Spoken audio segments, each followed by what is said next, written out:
আজকে আমরা পড়ব নিউক্লিয় বিভাজন, অর্থাৎ এই ক্লাসটায় নিউক্লিয় বিভাজন সম্পর্কে আলোচনা করব আর নিউক্লিয় সংযোজন সম্পর্কে।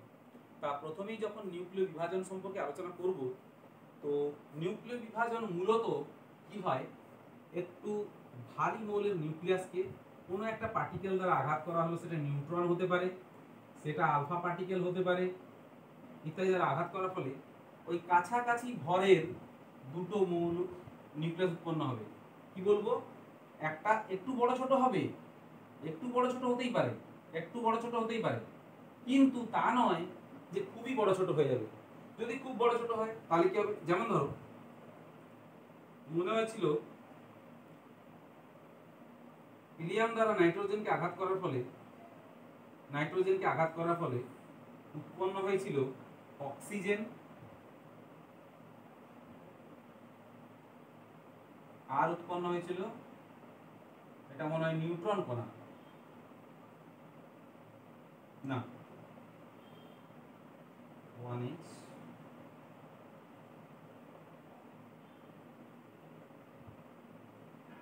অক্সিজেন ছিল। আচ্ছা, এটা দ্বারা আঘাত করা হয়েছিল নাইট্রোজেনকে হিলিয়াম কণা দ্বারা আঘাত করার ফলে 1h1 এটা উৎপন্ন হয়েছিল। তো দেখো এখানে এটি একটি বড় নিউক্লিয়াস, এটা একটা বড় নিউক্লিয়াস, কিন্তু যে আঘাত করলো আর যে উৎপন্ন হলো আর একটা ছোট্ট নিউক্লিয়াস ইমার্জেন্ট, এইগুলো কিন্তু দুটো বড় নয়। তাহলে এই টাইপের যে বিক্রিয়া এটা দেখলাম, এটাতে এই নিউক্লিয়াসটা টার্গেট নিউক্লিয়াস ভেঙে কাছাকাছি ভরে দুটো নিউক্লিয়াস উৎপন্ন করতে পারলো না।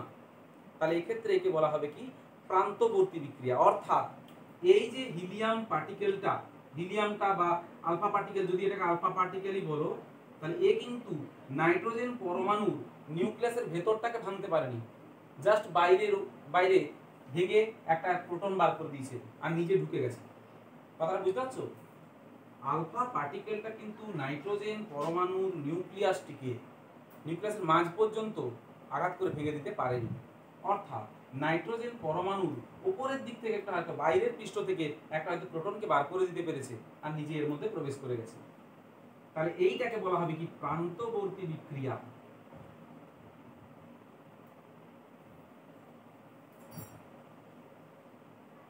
প্রান্তবর্তী বিক্রিয়া, ঠিক আছে? তাহলে নিউক্লিয় বিক্রিয়া কাকে বলবো? তাহলে দেখো এবারে নিউক্লিয় বিক্রিয়া কাকে বলা হচ্ছে। মনে করো যে আলফা পার্টিকেল দ্বারা বা নিউট্রন দ্বারা কোনো ভারী মৌলের নিউক্লিয়াসকে যদি আঘাত করি, তো এরকম একটা বিক্রিয়া হতে পারে। যদি আমি ইউরেনিয়াম 92-235 কে আঘাত করি, তাহলে কি উৎপন্ন হবে? মনে রাখবে ইউরেনিয়াম 92-235 আগে উৎপন্ন হবে কি, ইউরেনিয়াম 92-236, এইটা উৎপন্ন করে প্রথমে, ঠিক আছে, তারপরে ভাঙবে। তো আমরা এই কি বিক্রিয়া হলো আর কি উৎপন্ন হলো এটা করবো। তাহলে এখন আমরা এটাকে বলবো নিউট্রন দিয়ে আঘাত করলে এটাতে উৎপন্ন হলো বেরিয়াম আর ক্রিপ্টন, আর উৎপন্ন হলো 3টা নিউট্রন কণা, ঠিক আছে? তো ক্রিপ্টনটা কত? 36, 92। দেখো আমরা ভর সংখ্যা সকলে যদি কোনো কারণে মুখস্থ না রাখতে পারি, তাহলে ভর সংখ্যার সংরক্ষণ সূত্র থেকে এবং পরমাণু ক্রমাঙ্কের সংরক্ষণ সূত্র থেকে নিচটা লিখে দিতে পারি, ঠিক আছে? এটা লিখবো কত, 56, ঠিক আছে? আর এটা হবে কত, 56, 146, ঠিক আছে? দেখবে তোমরা 56, 141, ঠিক আছে? তো আমরা এইভাবে ক্যালকুলেশন করে বার করতে পারবো। তো দেখো এবারে এই যে ইউরেনিয়াম 235, এইটা মোটামুটি মাঝামাঝি ভরের কাছাকাছি ভরের দুটো মৌলে পরিণত হয়েছে। এই প্রকার ভাঙনকে বলা হবে কি, নিউক্লিয় বিভাজন। নিউক্লিয়াসটাকে ভাগ করে দিয়েছে। একটা ছোট্ট এক্সাম্পল বলছি। ধরে নাও একটা বড় পরিবার আছে, 60-70 জনের একটা পরিবার ধরে নাও। এই পরিবারের থেকে কোনো একটি ছেলে চাকরি পেয়ে বা দুটি ছেলে চাকরি পেয়ে বিদেশে চলে গেল বা অন্য শহরে চলে গেল, সেক্ষেত্রে আমরা বলতে পারি না মাত্র 60-70 জনের মধ্যে মাত্র 2 জন বা 4 জন বেরিয়ে গেলে আমরা বলতে পারি না যে ঘরটা ভেঙেছে। তখন তাকে বলতে পারি যে তারা আলাদা হয়ে গেল, এটা বলতে পারি না। তখন তাদেরকে বলতে পারি এগুলো প্রান্তবর্তী বিক্রিয়া টাইপের, অর্থাৎ নিজের প্রয়োজনে কেউ বাইরে গেছে। কিন্তু যখন ওই 60টা পরিবারের মধ্যে সবাই 60টা সদস্য পরিবারের মধ্যে সবাই পরস্পর থেকে আলাদা হয়ে যাবে, প্রত্যেকে নিজে নিজে ছোট ছোট পরিবার নিয়ে আলাদা হয়ে যাবে, সবাই 5টা ছোট ছোট অনেকগুলো 12-14টা পরিবার হয়ে যাবে, তখন সেটাকে বলতে পারি ভেঙে গেছে। অথবা দুটো বড় দল হয়ে ভাগ হয়ে যাবে, সেটাকে বলতে পারি হয়ে গেছে। ঠিক আছে? তো তাহলে নিউক্লিয় বিভাজন আমরা এই টাইপের বলবো, একটি বড় নিউক্লিয়াস ভেঙে গিয়ে মাঝারি বা প্রায় কাছাকাছি ঘরে দুটি নিউক্লিয়াসে পরিণত হলে তখন তাকে বলা হবে কি এই নিউক্লিয় বিভাজন। দেখো ইউরেনিয়াম 235 যে 234 এটা কিন্তু ভাঙে, এটা একটা হতে পারে, আর একটা হয় জেনন উৎপন্ন হয় আর স্ট্রনসিয়াম উৎপন্ন হতে পারে। দেখো স্ট্রনসিয়াম উৎপন্ন হতে পারে, তো ওটা হচ্ছে কি রকম Xe SR Xe এর ক্ষেত্রে আছে 54 134 ঠিক আছে। আর তোমাদের ইয়ের থেকে উৎপন্ন হচ্ছে 38100 স্ট্রনসিয়াম 38100, আর উৎপন্ন হচ্ছে দুটো নিউট্রন, এটাও হতে পারতো, মানে এই বিক্রিয়াটাও হয় আর এই বিক্রিয়াটাও হয় এইখান থেকেই, এই একই রকম বিক্রিয়া, এই ঘটনা থেকে দুই প্রকার বিক্রিয়া, তাহলে সম্ভাব্য এটা বেশি হয় তার জন্য। তো এই প্রকার বিক্রিয়াকে বলা হয় নিউক্লিয় বিভাজন। তাহলে ভালো করে যদি লক্ষ্য করি, এখানে যে দুটো ছিল পার্টিকেল, এগুলো হচ্ছে নিউক্লিয় বিক্রিয়ার পূর্বে যে পার্টিকেলগুলো অংশগ্রহণ করেছে। আমি আবার বলছি, নিউক্লিয় বিক্রিয়া হওয়ার আগে যে পার্টিকেলগুলো অংশগ্রহণ করেছে এদের মোট ভর ওদের মোট ভরের থেকে বেশি হয়, এদের মোট ভরের থেকে ওদের মোট ভরটা কম হয়। হ্যাঁ, এটা 100 হবে। তাহলে আমি আবার বলছি যে নিউট্রন এবং ইউরেনিয়ামের মোট ভর, mass of uranium plus mass of neutron, আচ্ছা neutron plus mass of uranium, এই দুটোর ভর কত হবে বলো? Barium, mass of barium plus mass of krypton plus mass of 3 into mass of neutron. এদের চেয়ে এদের ভরটা কম হয়, তা আমি বলতে পারি যে ভর কমে যায়। ভর কমে যাওয়ার অর্থ কি বলো? ভর কমে যাওয়ার অর্থ কি এই ভরটা কিসে রূপান্তর হবে? শক্তিতে রূপান্তর হবে। তা এই বিক্রিয়ায় আমরা ক্যালকুলেশন করে দেখতে পারি যে এই দুটোর বিয়োগফল, লক্ষ্য রাখবে, এই যে এদের ভর এবং এদের ভরের বিয়োগফলটা বের হবে 0.1944 ইউ, ইউ মানে অ্যাটমিক মাস ইউনিট, 0.1944 ইউ মানে এটা এমইউ অ্যাকচুয়ালি। এতটা এমইউ ভর হারিয়ে যায় একটা ঘটনায়, একটা নিউক্লিয়াস এরকম ভেঙে গেলে এতটা ভর ত্রুটি বা ভর হারিয়ে যায়। এই ভরটা কিসে রূপান্তর হবে? শক্তিতে রূপান্তর হবে। তাহলে আমরা জানি 1 ইউ যদি শক্তিতে রূপান্তর হয় কত হয়? 931.5 MeV, বা সোজা ভাষায় 931 MeV শক্তি উৎপন্ন হয়। তাহলে এই পরিমাণ ভর যদি শক্তিতে রূপান্তর কত হবে? একে এটা দিয়ে গুণ করব, তাহলে এই বিক্রিয়াতে উৎপন্ন শক্তিটা কত হলো? 0.1944 ইনটু 931 মেগা ইলেকট্রন ভোল্ট উৎপন্ন হবে। সেটা কত? সেটা উৎপন্ন হচ্ছে 181 মেগা ইলেকট্রন ভোল্ট। এটা হচ্ছে কত? 181 মেগা ইলেকট্রন ভোল্ট। এটা হবে 7.4218 এরকম ইনটু 10 টু দি পাওয়ার কত 26 জুল মনে হয়, 10 টু 10 জুল, 10 জুল এই শক্তিটা উৎপন্ন হবে। এটা কত না 3000 টন কয়লার সমান। 3000 টন কয়লা পোড়ালে যতটা তাপ উৎপন্ন হবে তার সঙ্গে সমান। এই জিনিসটা ভালো করে মনে রাখবে। এইটা আমি একটু ভুল বলছি, এটা হচ্ছে একটা বিক্রিয়াতে যদি 1 গ্রাম পোড়ানো হয়, ভালো করে শুনবে, এটা 1 গ্রাম ইউরেনিয়ামের জন্য আমি এটা হচ্ছে 181 মেগা ইলেকট্রন ভোল্ট হলো একটা বিক্রিয়াতে। তো এই 181 মেগা ইলেকট্রন ভোল্ট হয়ে গেল। এবার দেখো যদি আমি 1 গ্রাম ইউরেনিয়াম পোড়াই, 1 গ্রাম ইউরেনিয়ামকে এইভাবে ভেঙে দিই, তাহলে কত উৎপন্ন হবে? ওইটা দিয়েছে 7.414218 into 10 to the power 10 joule. তো যেহেতু এই এত পরিমাণ শক্তি, এটা ইউরেনিয়াম বললাম, 1 গ্রাম ইউরেনিয়াম যদি ভেঙে যায়, এখন যদি এই পরিমাণ শক্তি আমি কয়লা থেকে পেতে চাই তাহলে কি হবে? মনে রাখবে, কয়লা থেকে যদি আমি এই পরিমাণ শক্তি পেতে যাই তাহলে আমাকে 3000 টন কয়লা পোড়াতে হবে। কত হাজার টন বললাম? 3000 টন কয়লা পোড়াতে হবে। তো বিশাল পরিমাণ কয়লা পোড়ানো এবং তার থেকে যে দূষণটা হবে সেটা থেকে বাঁচতে আমরা নিউক্লিয় শক্তির ব্যবহার করতেই পারি। নিউক্লিয় শক্তি ব্যবহার করতেই পারি। এইবারে আমরা আলোচনা করব, এই যে নিউক্লিয় শক্তি বললাম এত পরিমাণ শক্তি উৎপন্ন হলো, এটাকে মনে রাখবে 1 গ্রামে কত উৎপন্ন হয়, এটা কিন্তু মনে রাখবে। এবারে আমরা আলোচনা করব মডারেটর। এই যে বিক্রিয়াটা উৎপন্ন হলো, একটা বিক্রিয়ায় কি হলো, একটা নিউট্রন ছিল ইউরেনিয়াম 92 235, এখান থেকে হয়ে গেল ইউরেনিয়াম 92 236, এখান থেকে বেরোলো কত কি, ক্রিপ্টন আর বেরিয়াম প্লাস ক্রিপ্টন 3692, এটা হবে প্লাস 3টা নিউট্রন,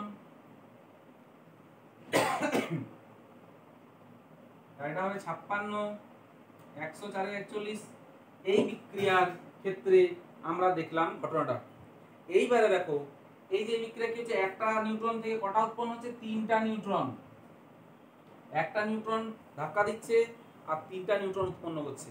তা দেখো এই যখন 3টা নিউট্রন বেরোলো, এরা কিন্তু এত বড় একটা নমুনা, তার মধ্যে একটা পরমাণু এইটুকু আছে, একদম ছোট্ট। তো এখান থেকে যখন একটা নিউট্রন আঘাত করলো আর 3টা নিউট্রন বেরোলো, তো এরা যেদিকেই বেরোক না কেন সেদিকে কি দেখতে পাবে? এই 3টা নিউট্রন বেরিয়ে গিয়ে আবার কাকে দেখতে পাবে বলো? চারদিকে ইউরেনিয়াম, চারদিকে কি পাবে? ইউরেনিয়াম এর পরমাণু দেখতে পাবে, ইউরেনিয়ামের নিউক্লিয়াসকে পাবে। এই নিউট্রনগুলো আবার 3টা নিউট্রনকে আঘাত করবে, এইভাবে পরপর 1 থেকে 3, 3 থেকে 6, 6 থেকে 1 থেকে 3, 3 থেকে 9, 3 থেকে আরো কটা, প্রত্যেকটা 3টা করে বেরোবে 9, 9 থেকে আবার 3 গুণ মানে 27, আবার 3 গুণ মানে 81, আবার 3 গুণ মানে 243। এইভাবে ক্রমাগত খুব কম সময়ের মধ্যে এটা ওই ইউরেনিয়ামের নমুনাটা ভেঙে যেতে থাকবে, নমুনার মধ্যে থাকা পার্টিকেল ভেঙে যেতে থাকবে। এবং যেহেতু এটা পর পর পর পর ঘটে যাচ্ছে, এটাকে বলা হবে চেন রিঅ্যাকশন, শৃঙ্খল বিক্রিয়া। এবং এই ঘটনাটা খুব তাড়াতাড়ি হওয়ার জন্য এটা অনিয়ন্ত্রিত বিক্রিয়া। এবং এই বিক্রিয়ায় প্রাপ্ত শক্তিটাই হলো পরমাণু বোমা তৈরির মূলনীতি। এই যে ঘটনাটা ঘটছে শৃঙ্খল বিক্রিয়া, এই শৃঙ্খল বিক্রিয়ায় উৎপন্ন দ্রুতভাবে উৎপন্ন শক্তিটাই হলো কি, পরমাণু বোমা সৃষ্টির মূলনীতি। এবারে তাহলে কি করবো, এদেরকে কি করতে হবে? আমার তো সবসময় পরমাণু বোমা দরকার নাই, এদেরকে স্লো করে আমি অন্য কাজে ব্যবহার করতে পারি। তো ধরে নাও একসঙ্গে 10-15 হাজারটা ইউরেনিয়াম পার্টিকেল ভেঙে গেল, সঙ্গে সঙ্গে বোমা তৈরি হয়ে গেল, ঠিক আছে, বোমা মতো শক্তি হয়ে গেল। কিন্তু যদি আমি করি আমার প্রয়োজন মতো আমি কি করব, সবগুলো ভাঙবো না। আমি কি করব, প্রতিদিন, যেমন ধরো একটা ফার্ম থেকে একই দিনে একসঙ্গে যদি অনেকগুলো মুরগিতে সব ডিম পাড়ে, তাহলে কি হবে? সব ডিমগুলো একদিনে বিক্রি করতে, পরে 10 দিন ডিম পাড়লো না, আবার তারপর 10 দিন টানা ডিম পাড়লো সব মুরগি, তাহলে হবে? তাহলে আমার কি করতে হবে, রোজ আমাকে কতগুলো নির্দিষ্ট পরিমাণ সাপ্লাই করতে হবে, কাছাকাছি আর যে আমার বাইরে চাহিদা আছে হয়তো 200 ডজন, তাহলে 200 ডজনের কাছাকাছি উৎপাদন আমাকে রাখতে হবে। ঠিক এখানেও আমার যতটা এনার্জি দরকার সেই মতো আমি কি করব, এই যে কতগুলো ইউরেনিয়ামকে রাখবো আর কতগুলো ইউরেনিয়ামকে স্লো করে দেবো। আমি যদি ইউরেনিয়ামগুলোকে স্লো করে দিই, তাহলে কিছু ইউরেনিয়াম আছে যেগুলো তাপীয় নিউট্রনের জন্য যে শক্তিটা প্রয়োজন তার থেকে কম শক্তি হয়ে যাবে। তার ফলে তারা আর কিন্তু পরবর্তী নিউক্লিয় বিক্রিয়া ঘটানোর জন্য শক্তিশালী থাকবে না। অর্থাৎ এই যে তিনটে হলো, এই তিনটের মধ্যে যদি একটাকে খুব স্লো করে দিই, এই একটাকে খুব স্লো করে দিয়ে বাদ চলে গেল, পরের বারে দুটো থেকে আমার হওয়া উচিত ছিল 3 3 9টা, কিন্তু দুটো থেকে উৎপন্ন হবে কটা? 6টা উৎপন্ন হবে। 6টা উৎপন্ন হয়ে গেল, 3 আর 3 6। এইবার যদি আমি আরো কিছুগুলো স্লো করে দিই, আমি নিজে, অর্থাৎ এই জন্য এই স্লো করার জন্য যে ব্যবস্থাপনা করা হবে তাকে বলা হবে মডারেটর। স্লো করার জন্য দুটো জিনিস ব্যবহৃত হয়, একটা হচ্ছে ভারী জল, ভারী জল মানে যেটাকে বলা হচ্ছে D2O। তোমরা D2O সম্পর্কে অলরেডি পরিচিত। D2O মানে হচ্ছে এই যে হাইড্রোজেনের দুটো আইসোটোপ আছে না, এই একটা আইসোটোপ তো এটা ডয়টেরিয়াম, ডয়টেরিয়ামের সঙ্গে জল, এইটা H2O, এটা আসলে এই যে H2O তার মধ্যে ডয়টেরিয়াম, এটা ওই জন্য এটাকে D2O বলা হচ্ছে। তো ডয়টেরিয়াম জল যেটাকে বলছি বা D2O, ওইটা দ্বারাও নিউট্রনকে স্লো করা যায়, অথবা গ্রাফাইটের তারজালি দ্বারা বা গ্রাফাইট দণ্ড দ্বারাও নিউট্রনগুলোকে স্লো করা হয়। তো মডারেটর কি? মডারেটর হলো নিউক্লিয় বিক্রিয়া উৎপন্ন উচ্চ শক্তি সম্পন্ন কণাগুলিকে মন্দীভূত করার জন্য প্রয়োজনীয় ব্যবস্থা। ঠিক আছে? আচ্ছা, শৃঙ্খল বিক্রিয়াটা বললাম যে কোনো একটি নিউক্লিয় বিক্রিয়ায়, বা এই যে একটা এক্সাম্পল দিয়ে বলতে পারি যে এই যে ইউরেনিয়ামকে যখন নিউট্রন দ্বারা আঘাত করা হয় তাহলে একটি বিক্রিয়ায় 3টা হলো, এবার একইভাবে ওই নির্গত নিউট্রনগুলো পাশাপাশি আরো 3টা ইউরেনিয়ামকে ভাঙবে, 3 থেকে 9টা হবে, 9 থেকে 27টা হবে, 81, 243 এরকম ভাবে বেড়ে বেড়ে যাবে। তো এই যে ঘটনা ক্রমান্বয়ে ঘটে যাওয়ার, যে বেড়ে যাওয়ার, 3 গুণ হয়ে বেড়ে যাওয়ার যে ঘটনা, এই টাইপের যে ঘটনাগুলোই হবে তাদের সকলকেই বলা হয় শৃঙ্খল বিক্রিয়া। এরপর আমরা পড়ব সন্ধি আকার, মানে সন্ধি আকার। ধরো আমি একটা নমুনা নিলাম, একটা প্লেটের আকারে নিলাম, পাতলা প্লেট। তো এখান থেকে যে নিউট্রনটা আঘাত করলাম, নিউট্রন, 3টা নিউট্রন উৎপন্ন হলো, এখান থেকে 3টা নিউট্রন উৎপন্ন হলো, 1 2 3। আচ্ছা, 3টা নিউট্রনের মধ্যে তো দুটো বেরিয়েই গেল বাইরে, দুটো নিউট্রন বাইরে বেরিয়ে গেল না? যদি ক্ষেত্রফল খুব পাতলা পাত হয় তাহলে কি পাশে আর ইউরেনিয়ামকে আঘাত করার কোনো জায়গা থাকছে না।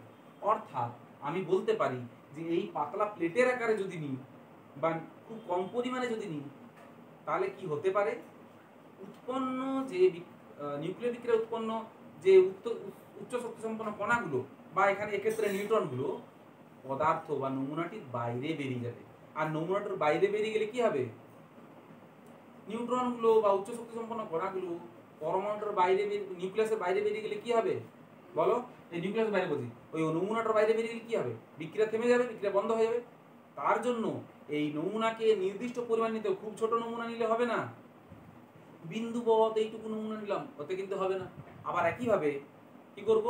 নমুনাটাকে চ্যাপ্টা পাতলা পাতের আকারে নেওয়া চলবে না, নমুনাটাকে নিতে হবে গোলাকারে নিতে হবে, যাতে বস্তুটার পরিমাণ কম হোক, বস্তুটার পরিমাণের তুলনায় তার বাইরের পৃষ্ঠের ক্ষেত্রফল যেন কম থাকে। বাইরের পৃষ্ঠের ক্ষেত্রফল কমে যাওয়ার অর্থ হলো বেরোতে পারবে না, বেশি সংখ্যক এই যে কণাগুলো, উত্তেজিত বা উচ্চ শক্তি সম্পন্ন কণাগুলো পরমাণুর বাইরে বেরিয়ে যেতে পারবে না। ঠিক আছে? এটা হলো। তার জন্য কি করব? সন্ধি আকারটা নিতে হবে। আমি আবারও বলছি, সন্ধি আকারটা বললাম, সন্ধি আকারে সম্পর্কে আমি একটু বলে দিচ্ছি যে নিউক্লিয় বিভাজনে যে নিউট্রনগুলি উৎপন্ন হচ্ছে তেজস্ক্রিয় নমুনার বাইরের তল থেকে সেগুলি বেরিয়ে যাওয়ার প্রবণতা থাকবেই। বেশি সংখ্যক নিউট্রন বেরিয়ে গেলে কি হবে? ধাপে ধাপে ওই বিক্রিয়াতে নিউট্রনের সংখ্যা না বেড়ে কমে যাবে, তারপরে এক সময় গিয়ে কি হবে? এটা বন্ধ হয়ে যাবে। তার জন্য তেজস্ক্রিয় নমুনাকে গোলাকারে নেওয়া হবে, যাতে তার আয়তনের তুলনায় ক্ষেত্রফলটা কম হয়, বাইরের তল ক্ষেত্রফল। আর কি নেওয়া হবে? ন্যূনতম ভর নিতে হবে, কমপক্ষে একটা নির্দিষ্ট ভরের চেয়ে বেশি নিতে হবে। খুব কম ভর নিলেও এটা হবে না। তাহলে একটা হচ্ছে ভর, আর 2 নম্বর হচ্ছে আকার। ঠিক আছে? এই দুটো জিনিস আমাদেরকে মেনে চলতে হবে। তাহলে সন্ধি আকারটা বোঝা গেল। সন্ধি আকার অর্থাৎ গোলাকারে নিতে হবে, যাতে পৃষ্ঠতলটা কম হয়, উত্তেজিত বা উচ্চ শক্তি সম্পন্ন কণাগুলি বেরিয়ে যেতে না পারে। আর 2 নম্বর হচ্ছে কি? একটা নির্দিষ্ট ভরের থেকে বেশি নিতে হবে, যাতে সাফিসিয়েন্ট পার্টিকেল বা বিক্রিয়া ওখানে ঘটতে পারে। ঠিক আছে?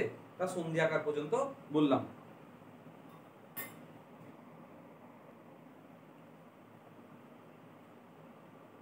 দেখো এরপর আমরা পড়ব নিয়ন্ত্রিত নিউক্লিয় বিভাজন। ধরে নাও আমার বাড়িতে একটা গ্যাস সিলিন্ডার আছে,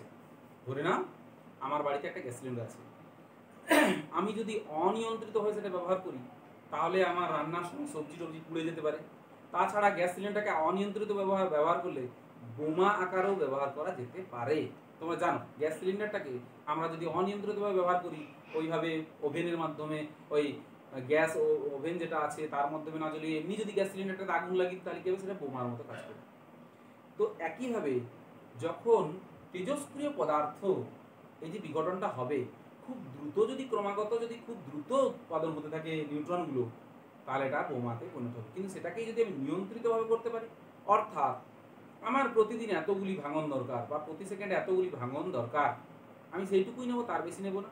তাহলে কি করতে হবে, ওই যে নিউক্লিয় বিক্রিয়ায় যে উচ্চ শক্তি সম্পন্ন নিউট্রন কণাগুলো উৎপন্ন হচ্ছে তার কতগুলো আমি নমুনার ভেতরে রাখতে পারি বা কতগুলোকে স্লো করে তার থেকে বার করে দিতে পারি, সেটা দ্বারাই আমি সেটাকে কন্ট্রোল করতে পারবো। যদি আমি সাফিসিয়েন্ট সংখ্যক নিউট্রন উৎপন্ন যে নিউট্রনগুলো তার মধ্যে বেশি সংখ্যককে বার করে দিতে পারি, তাহলে সেটা স্লো হয়ে বন্ধই হয়ে যাবে বিক্রিয়াটা। আবার যদি আমি সবগুলো না বার করতে পারি বা খুব কম সংখ্যক বার করতে পারি, তাহলে আমার বিক্রিয়াটা দ্রুত চলতে থাকবে। আবার যদি আমি এমনভাবে নিয়ন্ত্রণ করি যে আমার প্রতিদিন নির্দিষ্ট সংখ্যক নিউট্রন ওর মধ্যে প্রতি সেকেন্ডে নির্দিষ্ট সংখ্যক নিউট্রন ধাক্কা করবে এবং তার মধ্যে উৎপাদন যা হবে তার মধ্যে কিছুগুলো বেরিয়ে যাবে, আবার ধাক্কা করবে, অর্থাৎ একটা নির্দিষ্ট রেটে এই বিক্রিয়া চলতেই থাকবে। যদি নির্দিষ্ট রেটে এই বিক্রিয়া চলতেই থাকে এবং ক্রমাগত আমরা শক্তি পেতে থাকি, তাহলে সেটাকে বলা হবে নিয়ন্ত্রিত বিভাজন, নিউক্লিয় বিভাজন, এবং সেটাই আমরা করতে চাইবো। তাহলে দেখো এই যে একটা নিউট্রন আছে, একটা নিউট্রন থেকে উৎপন্ন হলো কত, ইউরেনিয়াম ভেঙে গিয়ে কটা উৎপন্ন হলো, এই ইউরেনিয়াম ভাঙলো দিয়ে উৎপন্ন হলো কটা, 3টে নিউট্রন উৎপন্ন হলো। আমি বেশি লিখছি না, 3টে নিউট্রন উৎপন্ন হলো। আচ্ছা এই যে একটা থেকে 3টা হলো, এইখান থেকে দেখো 3 টাইমস হলো, তাহলে এখানে পুনরুৎপাদন গুণক ভালো করে শুনবে,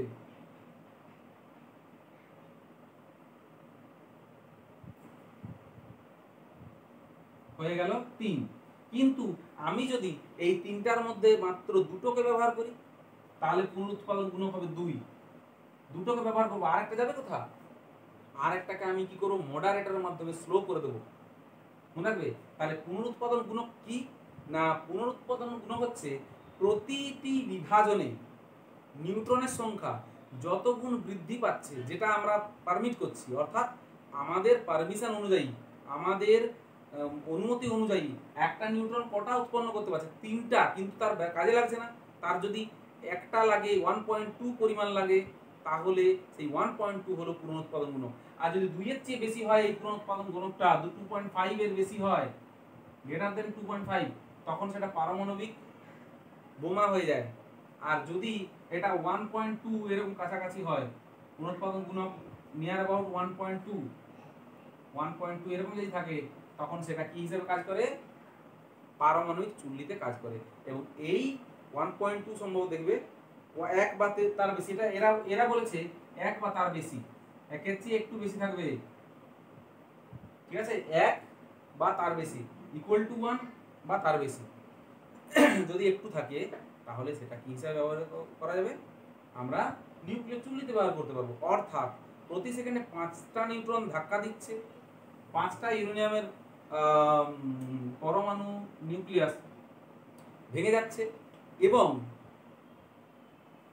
5টা ইউরেনিয়াম পরমাণু নিউক্লিয়াস ভেঙে যাচ্ছে, এবং তার থেকে 5 থেকে 15টা নিউট্রন উৎপন্ন হলো, আমি তার মধ্য থেকে মাত্র 5টাই নেব, 5টা নেব। 5টা নিউট্রন দিয়ে বিক্রিয়া শুরু করলাম, এখানে উৎপন্ন হলো 15টা, কিন্তু আমি একে মডারেটরের মধ্যে দিয়ে পাস করে মাত্র 5টা নেব, মডারেটরের মধ্যে দিয়ে পাস করে মাত্র 5টা নেব, বাকি 10টা কি হবে, স্লো হয়ে যাবে, ঠিক আছে। তো এই এরকম যদি হয়, তাহলে পুনরুৎপাদন গুণক হলো 1, তাহলে 5/5 সমান 1। তো পুনরুৎপাদন গুণক 1-এর চেয়ে সামান্য বেশি যদি রাখি তাহলে সেটা আমাদের নিউক্লিয় চুল্লিতে কাজে লাগে। আর পুনরুৎপাদন গুণক যদি 2.5 বা 2.4-এর চেয়ে বেশি হয় তখন তাকে বলা হচ্ছে কি পারমাণবিক বোমাতে ব্যবহার করা হয়। ওকে, তাহলে নিউক্লিয়ার রিঅ্যাক্টরের মূলনীতি কি? নিউক্লিয়ার রিঅ্যাক্টর যেখানে আমরা সুনিয়ন্ত্রিত উপায়ে নিউক্লিয় বিভাজনকে সুনিয়ন্ত্রিত পদ্ধতিতে কাজে লাগিয়ে আমরা কি উৎপন্ন করি বলতো? তো পারমাণবিক শক্তি থেকে তাপ শক্তি উৎপন্ন করি এবং তাপ শক্তি থেকে বিদ্যুৎ শক্তি উৎপন্ন করি। তো এইটাই হচ্ছে কি নিউক্লিয় বিভাজনের বা নিউক্লিয় রিঅ্যাক্টরের এখানে বলবো মূল নীতি। এবারে কোর নিউক্লিয়ার রিঅ্যাক্টর ছবি তোমরা আছে তোমাদের বইয়ে নিউক্লিয়ার রিঅ্যাক্টরের ছবি আছে, সবাই দেখবে। নিউক্লিয়ার রিঅ্যাক্টরে একটা কোর, আমি সাধারণ একটা ছবি আঁকছি।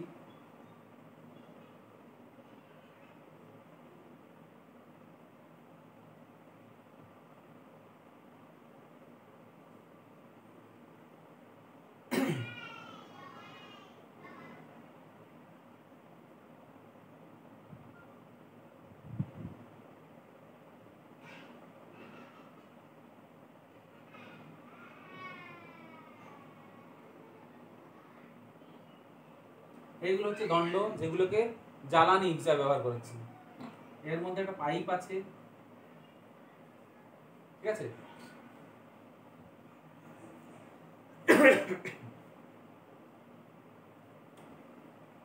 জ্বালানি রড আছে, এরকম দেখবে আরো পাইপ আছে, এর মধ্যে প্রেসারাইজার আছে, এটাকে কোর বলা হচ্ছে।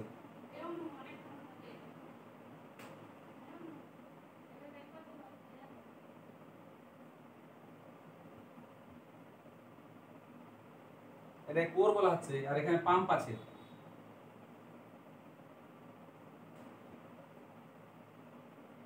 এই যে জলটা, এই যে এটা হচ্ছে হিট এক্সচেঞ্জার।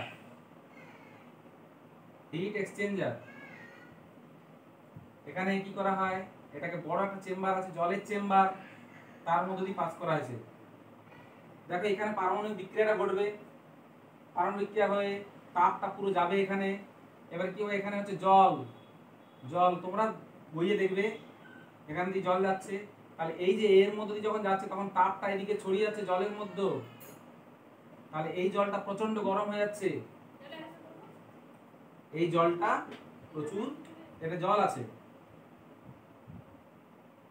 এটা প্রচুর গরম হয়ে যাচ্ছে। তারপরে ওই জলটাকে অন্যদিকে নিয়ে গিয়ে আবার পাম্পের মাধ্যমে ইউজ করে আমরা কি চালাচ্ছি, ডায়নামো, সেখান থেকে বিদ্যুৎ পাচ্ছি। ঠিক আছে? তো এইখানে কি করা হয়, এইটাকে কোর বলা হয়। এই পুরো সিস্টেমটাকে, এই যে এইটা, এই পাইপলাইন সহ এখানে কি থাকবে, কোরের মধ্যে কি থাকে, এর মধ্যে জ্বালানি দণ্ড থাকে, জ্বালানি থাকবে, মডারেটর থাকবে,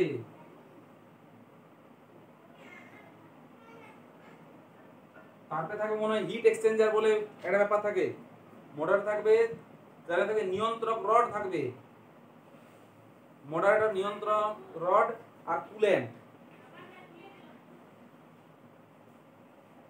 নিয়ন্ত্রক রড আর থাকবে কুল্যান্ট। এই যে কুল্যান্ট, এইটা নিয়ে উৎপন্ন হবে কোর। ঠিক আছে? তো তারপরে কোরের পরে ওইদিকে আরো পাম্পের মতো কাজে লাগানোর জন্য ব্যবস্থা আছে। সেগুলো কি করবে, জলকে, গরম জলকে ওই পাশে নিয়ে যাবে, যেটা বাষ্পীভূত হয়ে যাচ্ছে, সেটা দ্বারা আমরা জল ডায়নামোকে চালাতে পারবো, দিয়ে সেখান থেকে আমরা বিদ্যুৎ পাবো। যেটা জলবিদ্যুৎ কেন্দ্রে কি হয়, জলের গতিশক্তিকে কাজে লাগানো হয়। আর এখানে কি হচ্ছে, উৎপন্ন তাপ শক্তিকে কাজে লাগানো হবে।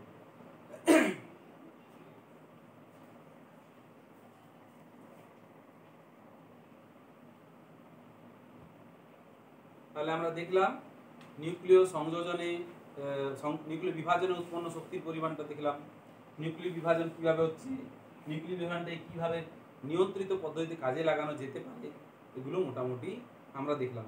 এরপরে নিউক্লিয় সংযোজনটা আমরা পড়ব, এবং নিউক্লিয় সংযোজন কোথায় হয়, নিউক্লিয় সংযোজনকে কিভাবে ব্যবহার করা যেতে পারে, এগুলো নিয়ে আমরা পড়ব। তাহলে দেখো নিউক্লিয় সংযোজন যখন পড়ব,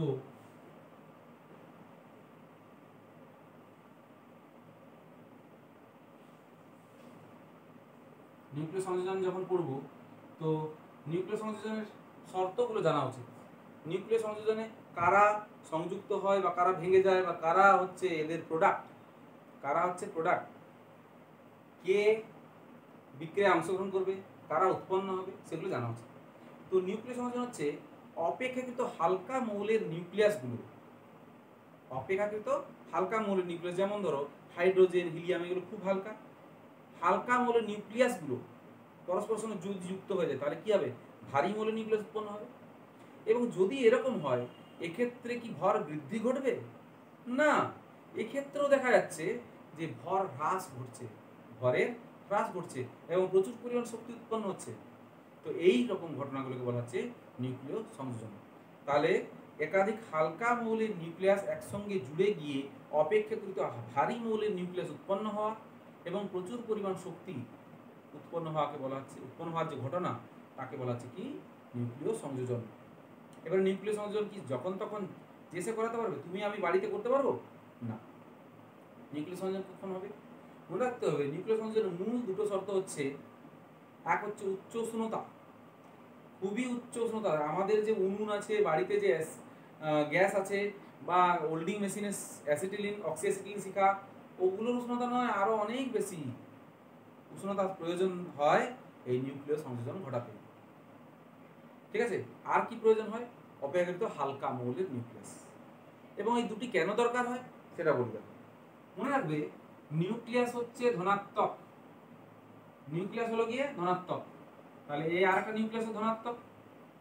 এই দুটো ধনাত্মক পার্টিকেলকে পরস্পরের সঙ্গে মিশাতে গেলে প্রচুর শক্তির প্রয়োজন হয়, প্রচুর বলের প্রয়োজন বা প্রচুর গতিশক্তির প্রয়োজন হয়।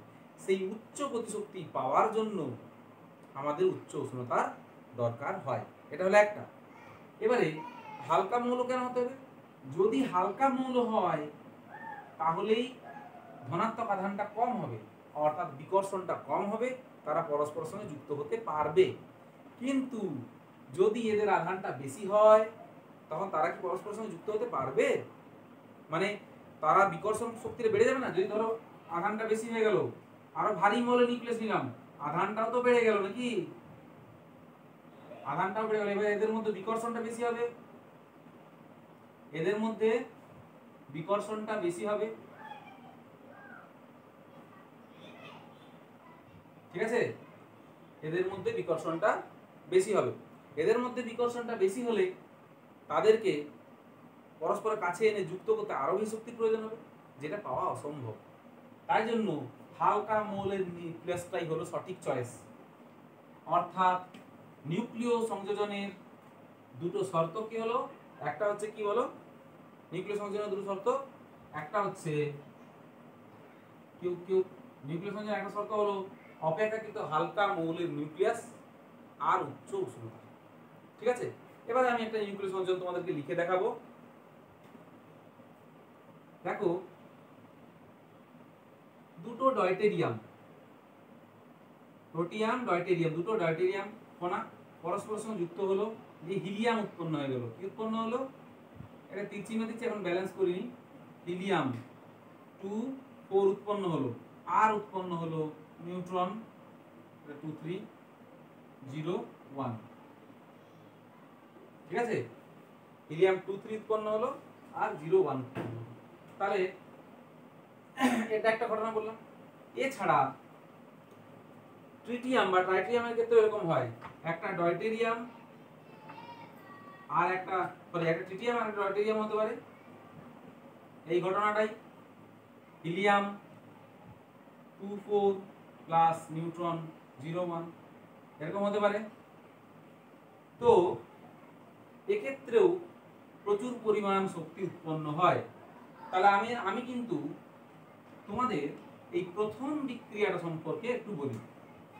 এটা প্রথম এই বিক্রিয়া, এই বিক্রিয়ায় হাইড্রোজেন এবং এই ডয়টেরিয়াম, মানে দুটো ডয়টেরিয়ামের মোট ভর, মাস অফ এই যে হাইড্রোজেন, এদের এই দুটোর মোট ভর তুলনায় এদের ভর কম। হিলিয়ামের ভর mass of helium plus mass of neutron. কি বললাম বুঝতে পারছো? ও সরি, এদের ভর হচ্ছে এর থেকে বেশি, অর্থাৎ সংযুক্ত হওয়ার আগে নিউক্লিয়াস দুটির মোট ভর ছিল বেশি এইটা, কিন্তু যখনই এদের বিক্রিয়া হয়ে গেল, নিউক্লিয় বিক্রিয়াটা বা সংযোজন বিক্রিয়াটা হয়ে গেল, তখন এদের মাসটা কি হয়ে গেল? এদের চেয়ে কম হয়ে গেল। অর্থাৎ এক্ষেত্রে কি উৎপন্ন হবে? এখানে ভর ত্রুটি হয়ে গেল, কিছুটা ভর হারিয়ে গেল, সেই ভরটা থেকে শক্তি উৎপন্ন হবে। তা এই ভরটা কত না, লক্ষ্য করো, দুটো ডয়টেরিয়ামের ভর থেকে যদি এইটা বেশি বিয়োগ করি, mass of helium plus mass of neutron, এটা যদি বিয়োগ করি তা আসছে কত? ক্যালকুলেশন করে তোমরা দেখবে 0.004 U, 0.004 U atomic mass unit, AMU বলতে পারো। ঠিক আছে? তো এই পরিমাণ যদি ভর হারিয়ে যায় তাহলে কতটা শক্তি উৎপন্ন হবে সেটা দেখে নিই। তাহলে আমরা জানি 1 ইউ ভর হারিয়ে গেলে কত? 931 এমইভি শক্তি উৎপন্ন হয়। তাহলে এতটা ভর হারিয়ে গেলে কত শক্তি উৎপন্ন হবে? 0.004 ইনটু 931 সমান হবে কত? সমান কত আছে? 3.7 এমইভি। অর্থাৎ একটা বিক্রিয়ায় উৎপন্ন হচ্ছে 3.7 এমইভি একটা বিক্রিয়ায়। এইভাবে যদি আমরা 1 গ্রাম ডয়টেরিয়াম নিই, মানে এটা কি বললাম, এটাকে 1 গ্রাম নিচ্ছি, যদি 1 গ্রাম নিই তখন কত উৎপন্ন হবে? 30। এই যে 1 গ্রাম যদি ডয়টেরিয়াম নিই তাহলে 30 into 10 to the power 10 joule, 30 into 10 to the power 10 joule. অর্থাৎ আগের বারে কত হয়েছিল শক্তি উৎপন্ন হয়েছিল? মনে করো ইউরেনিয়ামের ভাঙনের ফলে উৎপন্ন হয়েছিল 7.4218 into 10 to the power 10 joule. তাহলে আমি একটু তুলনা করে নিচ্ছি, দাঁড়াও, তুলনাটা পরে করব, আগে বললি। তাহলে দেখা গেল যে দুটি হাইড্রোজেন, যেটাকে ডয়টেরিয়াম বলা আছে, তারা পরস্পর যুক্ত হয়ে হিলিয়াম এবং নিউট্রন কণা উৎপন্ন করলো। কখন না, কোন শর্তে? উচ্চ উষ্ণতায় দুটি হালকা মৌলের পরমাণু নিউক্লিয়াস পরস্পর যুক্ত হয়ে অপেক্ষাকৃত ভারী মৌলের নিউক্লিয়াস উৎপন্ন করলো এবং একটি অন্য কণা নির্গত করলো, তার সঙ্গে প্রচুর পরিমাণে শক্তি নির্গত হলো। এই শক্তিটা কত না, এই দুটোর ভরের তুলনায় এটা কতটা কমে গেল, সেই ভরটা, অর্থাৎ যতটা ভর হারিয়ে গেছে সেই ভরটাকে শক্তিতে রূপান্তর করব। তো আমরা ক্যালকুলেশন করে দেখলাম যে এর তুলনায় এর ভর কতটা হ্রাস হয়ে গেল? 0.004 অ্যাটমিক মাস ইউনিট। সেটা 1 অ্যাটমিক মাস ইউনিট মানে 931 এমইভি। তাহলে 0.004 ইনটু 931 এটা সমান হচ্ছে এত এমইভি।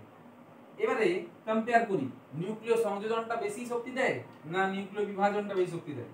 তো দেখো 1 গ্রাম ইউরেনিয়াম যদি পুরোপুরি ভেঙে যায় তো উৎপন্ন হয় 7.4218 into 10 to the power 10 joule.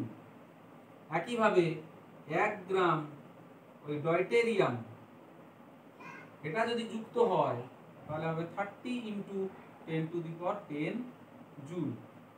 বলো কোনটার 1 গ্রাম পোড়ালে বা বিক্রিয়ায় অংশগ্রহণ করলে বেশি পরিমাণ শক্তি উৎপন্ন হচ্ছে? নিঃসন্দেহে এইটা।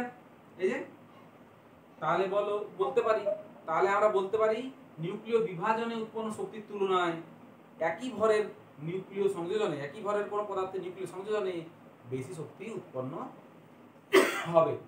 আর এই যে নীতিটা এর উপর ডিপেন্ড করে তৈরি হয়েছে হাইড্রোজেন বোমা। কি তৈরি হয়েছে? হাইড্রোজেন বোমা। এরপরে একটা কথা বলি, এই যে হাইড্রোজেন বোমায় কি হবে? এই হাইড্রোজেন গুলো সংযুক্তি ঘটবে। তা হাইড্রোজেন বোমা স্টার্ট করার জন্য তো অনেক উচ্চ উষ্ণতা দরকার হয়। সেই উচ্চ উষ্ণতাটা পাবো কি করে? হাইড্রোজেন বোমা যখন ভাঙন শুরু হবে, হাইড্রোজেন বোমা যখন, ধরো একটা বোমাকে যেমন জ্বালাই না মাচিস কাঠি, তো এই যে মাচিস কাঠির মতো যে আগুনটা লাগবে বা অতি উচ্চ উষ্ণতা হাইড্রোজেন বোমাতে লাগবে, সেইটা পায় কোথায়? তো বলতে হবে তোমাদেরকে, হাইড্রোজেন বোমা ফাটানোর আগে একটা কি করা হয়, পারমাণবিক বোমা ফাটানো হয়, একটা পারমাণবিক বোমা ফাটানো হয়। মনে রাখবে হাইড্রোজেন বোমা, তোমাদের একটা প্রশ্ন পড়ে, হাইড্রোজেন বোমা ফাটানোর আগে একটি পারমাণবিক বোমা ফাটানো হয় কেন? তাহলে বলতে হবে হাইড্রোজেন বোমা বা হাইড্রোজেন বোমা নিউক্লিয় সংযোজন নীতির উপর প্রতিষ্ঠিত। তো নিউক্লিয় সংযোজন ঘটানোর জন্য অতি উচ্চ উষ্ণতার প্রয়োজন হয়, যা পৃথিবীতে একমাত্র নিউক্লিয় বিভাজন ঘটানোর ফলে উৎপন্ন করা সম্ভব। তাছাড়া অন্য কোনো বিক্রিয়া বা রাসায়নিক বিক্রিয়া বা অন্য কোনো রকমের ভৌত বিক্রিয়া দ্বারা উৎপন্ন করা সম্ভব নয়। তাই হাইড্রোজেন বোমার প্রয়োজনীয় তাপ শক্তি বা উচ্চ উষ্ণতা যোগান দেওয়ার জন্য কি করব আমরা, একটা পরমাণু বোমা ফাটানো হবে আর কি।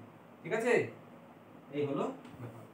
এরপর তোমার নিউক্লিয় সংযোজনের উপরে আরো কিছু প্রশ্ন থাকে, যেমন হচ্ছে সূর্য ও নক্ষত্রাদির উচ্চ শক্তির উৎস কি?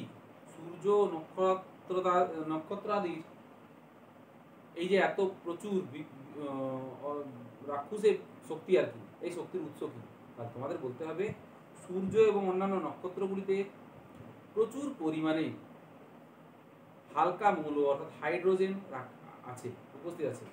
এই উচ্চ উষ্ণতায় হাইড্রোজেন বা অপেক্ষাকৃত হালকা মৌলের পরমাণু নিউক্লিয়াসগুলি পরস্পরের সঙ্গে বিক্রিয়া করে নিউক্লিয় সংযোজন ঘটায়, তার ফলে প্রচুর পরিমাণে শক্তি উৎপন্ন হয়।